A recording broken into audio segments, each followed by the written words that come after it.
अस्सलाम वालेकुम। सबसे पहले तो आप सबको शुक्रिया कि आप लोगों ने यहाँ पे इन्वाइट किया। थोड़ा मैं अपना ताल्लुक कराता चलूँ कि मेरा नाम डॉक्टर वसीम है, फिटनेस ट्रेनर हूँ, MBBS डॉक्टर हूँ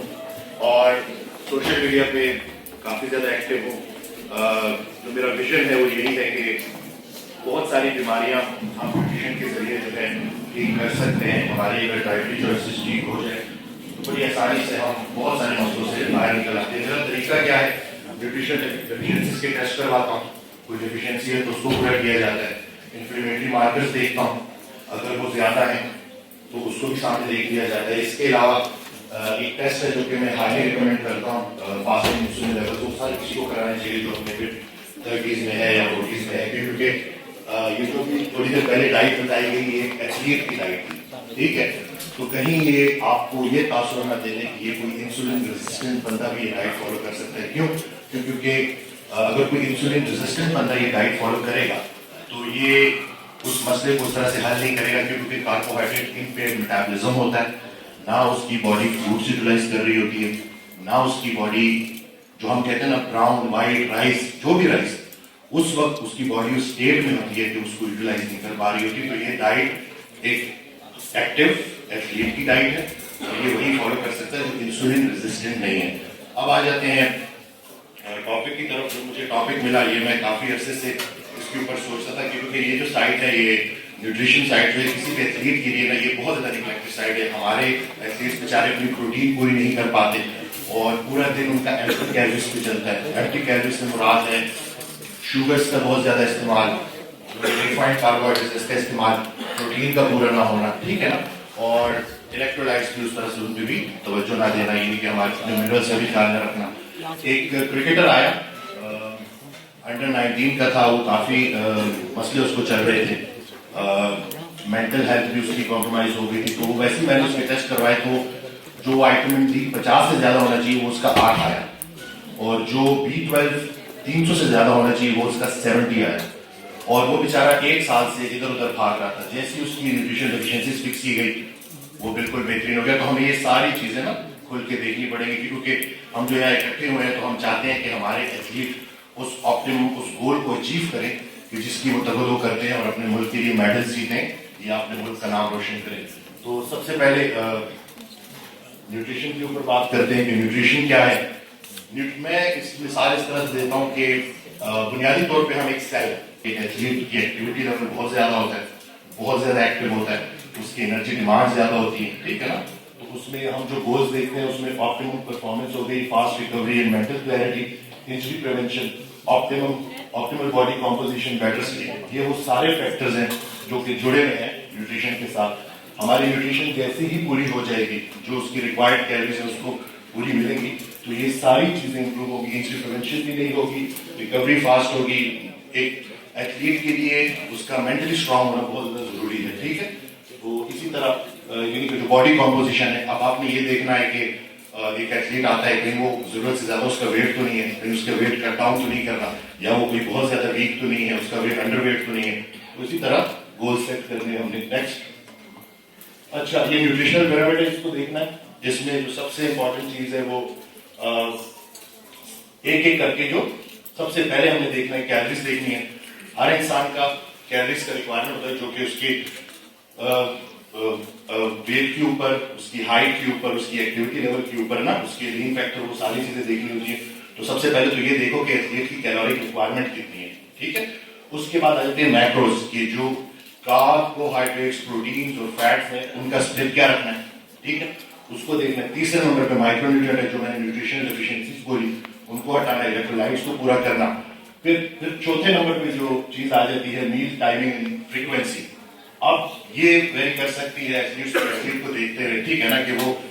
कौन सी स्पोर्ट खेल रहा है, ठीक है ना, उसके लिए क्या चीज आसान है। हम अगर एक बहुत कॉम्प्लेक्स किस्म का प्लान बना के दे भी दें 6-7 मील्स, लेकिन अगर वो उसको ले नहीं पा रहा, मैं एट द एंड में बताऊंगा कि ज्यादा इंपॉर्टेंट चीज के, और आखिर में सप्लीमेंट्स, ठीक है। ये जो सारी चीजें टिक होंगी तो फिर आगे जाके हम देखेंगे कि सप्लीमेंट्स भी वो अपना पूरा काम करेंगे जो उन्होंने करना है, ठीक है। तो इस ऑर्डर से हम चलेंगे। नेक्स्ट, अब जो एनर्जी बैलेंस है कि ये जो कैलोरिक डेफिसिट की हम बात करते हैं कि हर इंसान का अगर 2500 कैलोरीज है, जिसके उसने अपना वेट मेंटेन करना है, तो उससे उसने अगर वो वेट लॉस करना चाह रहा है, वेट उसका ज्यादा है, तो वो डेफिसिट क्रिएट करेगा, 2000 कैलोरीज लेगा, ठीक है। और उसमें जितनी भी डाइट्स हम देखते हैं, चाहे हम एटकिंस की बात करते हैं, चाहे हम कीटो की बात करें, चाहे हम इंटरमिटेंट फास्टिंग की बात करें, फिक्स योर मैक्रोज, जो भी चीज है उसमें हम जो काम कर रहे होते हैं वो कैलोरीज इन और कैलोरीज आउट पे ही कर रहे हैं। मतलब मुकम्मल फैक्टर नहीं है, लेकिन एक बहुत मेन हिस्सा इसी चीज का है कि टोटल दिन में कैलोरीज कितनी आप खा रहे हो, ठीक है। तो अगर वो 2000 है, चाहे वो 2 मील्स में ले रहे हो, 3 मील्स में ले रहे हो, तो आपको गोल्स जो आप चाहते हो वजन कम होना, वो होगा, चाहे आप कोई भी डाइट फॉलो कर रहे हो। हाँ, लेकिन यहाँ पे मैं फिर ऐड कर दूं कि अगर तो आप इंसुलिन रेजिस्टेंट है और कार्बोहाइड्रेट मेटाबॉलिज्म इम्पेयर्ड है, तो फिर एक हार्मोन है इंसुलिन, उसको भी मद्देनजर रखना है, उसके लेवल्स देख के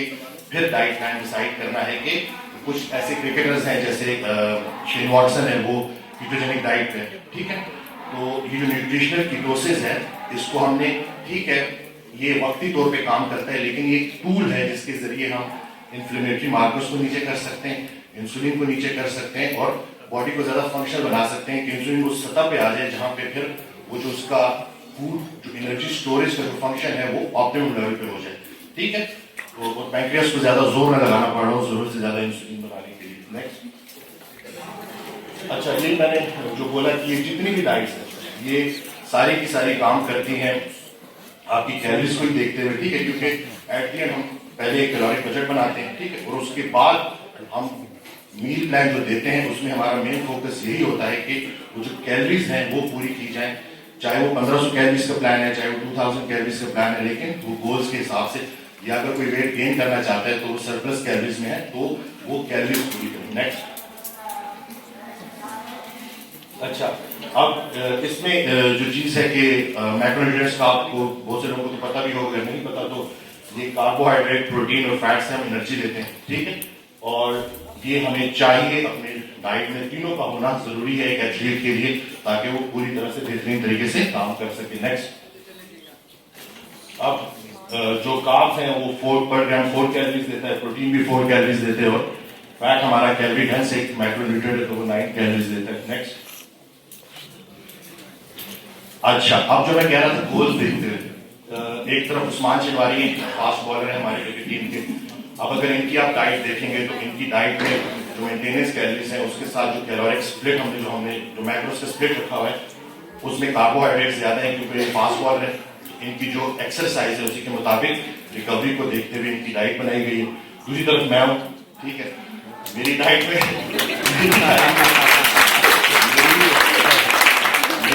में कार्बोहाइड्रेट्स का जो प्रोपोर्शन है वो कम है, क्योंकि ये मेरी जब मैं कट डाउन कर रहा था वेट को तो उस दौरान की है तो मैं कैलोरिक डेफिसिट में था, और मेरी जो मोस्टली कैलोरीज थी वो फैट से आ रही थी, और मैं एक इंटरमिटेंट फास्टिंग और कह लें कि कीटोजेनिक डाइट पे था, ठीक है, न्यूट्रिशन कीटोसिस पे था, और साथ साथ इंटरमिटेंट फास्टिंग भी कर रहा था, और मुझे ये जितने अच्छे रिजल्ट इससे मिले थे वो किसी और चीज से नहीं मिले। नेक्स्ट, अच्छा, माइक्रोन्यूट्रिएंट्स पे आ जाते हैं, इसको बहुत ज्यादा नजरअंदाज किया जाता है, तो इसमें भी आप देख लें कि वाइटामिन, मिनरल्स और जो ऑर्गेनिक एसिड है इन सबका पूरा होना कितना जरूरी है, और एक एथलीट के लिए तो इनका सप्लीमेंट होना या डाइट में पूरा होना बहुत ज्यादा जरूरी है, क्योंकि एथलीट की रिक्वायरमेंट ज्यादा होती है, वो एक नॉर्मल बंदे की तरह नहीं है, वो जो गोल्स उसके सेट हुए हैं उसके मुताबिक उसको जो है माइक्रो लेवल पे भी सारी चीजें पूरी करनी है ताकि वो जल्दी से जल्दी रिकवर करे। नेक्स्ट, अब ये मील फ्रीक्वेंसी ये आपकी मर्जी है, 2-2 घंटे 3-3 घंटे बाद खाएं, ब्रेकफास्ट करें, लंच करें, डिनर करें या इंटरमिटेंट फास्टिंग करें, एज लॉन्ग एज आप कैलोरीज पूरी कर रहे हैं। मैं आपको गारंटी करता हूं कि अगर कोई न्यूट्रिशन डेफिशिएंसी नहीं है और आप कैलोरीज पूरी कर रहे हैं तो आपको कोई प्रॉब्लम नहीं होगा, क्योंकि मेरा तो जो जितना भी एक्सपीरियंस उसमें मैंने देखा है कि जो बंदा भी प्लान को प्रॉपर तरीके से फॉलो करता है, अभी ऑडियंस में उस्मान अली हारून बैठे हैं, किधर है, खड़े हो जाए, ये उस्मान अली हारून कोई 1.5 साल पहले तकरीबन मेरे पास आए थे, इनको जॉइंट पेन की ये बहुत बुरी हालत में थे, डॉक्टर ने इनको चलने फिरने से मना किया हुआ था, कोई भी भारी काम करने से मना किया हुआ था। अभी माशाल्लाह इनकी पूरी ट्रांसफॉर्मेशन हुई है, इनकी उस्मान अली फिटनेस के नाम से यूट्यूब चैनल भी है, ये बहुत इंफॉर्मेटिव वीडियोस बनाते हैं, और ये बहुत सारे लोगों की डायबिटीज रिवर्स की है, ठीक है, और ये अपने पेज पे उसको मतलब वीडियोस बना के शेयर करते रहते हैं। तो मेरी अभी उस पूरे मिशन का ये भी हिस्सा है माशाल्लाह। नेक्स्ट। अच्छा, ये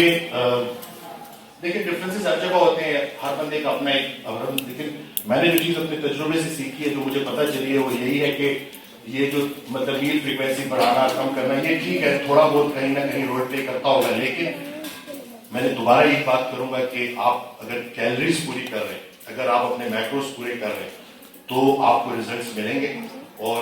ना सिर्फ आपको क्या कहते हैं अपना विजुअली डिफरेंस नजर आएंगे, बल्कि आपकी जो परफॉर्मेंस है एज एन एथलीट वो भी बेहतर हो जाएगी। नेक्स्ट। सप्लीमेंट्स में भी अब्बास आके ज्यादा डिटेल में बताएंगे, लेकिन थोड़ा बहुत मैंने कहा कि मैं भी कंट्रीब्यूट करूं,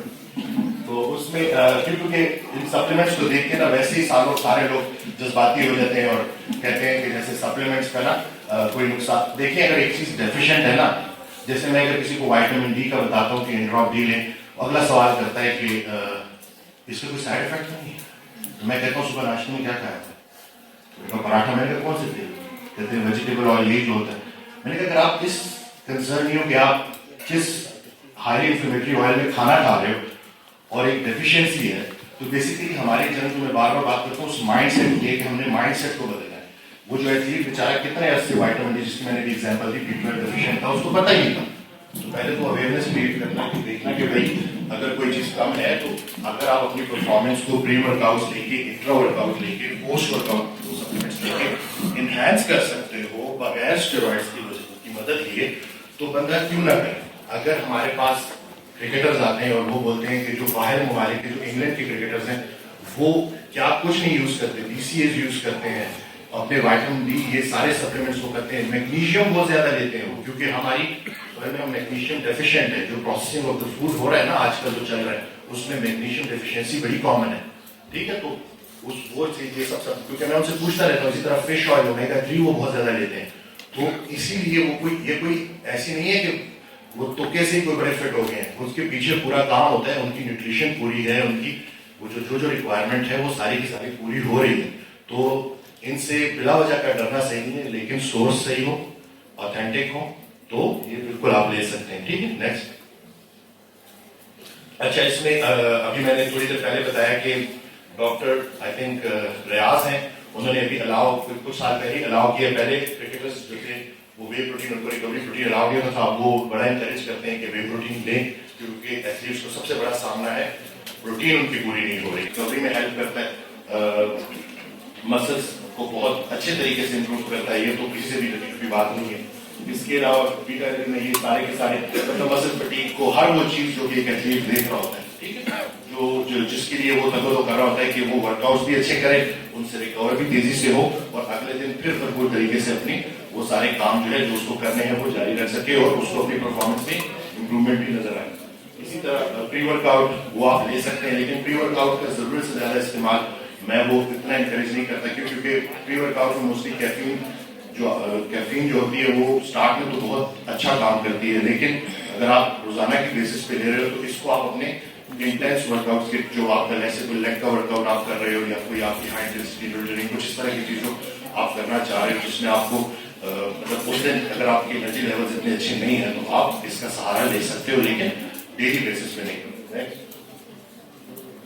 विटामिन डी, ये तो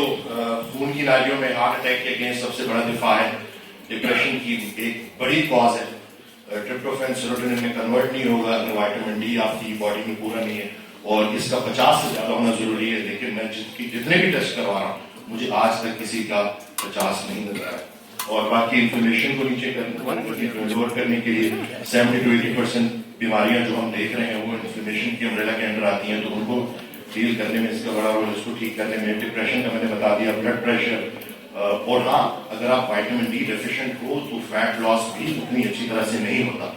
आपका मसल लॉस ज्यादा होगा, ठीक है। तो अगर आपका विटामिन डी पूरा है, विटामिन डी पूरा करके आप अपना फैट लॉस जर्नी स्टार्ट करते हो या मसल गेन करते हो, तो उसमें ज्यादा से ज्यादा मसल ही आएगा और फैट जो है वो आपका ज्यादा मोबिलाइज होगा।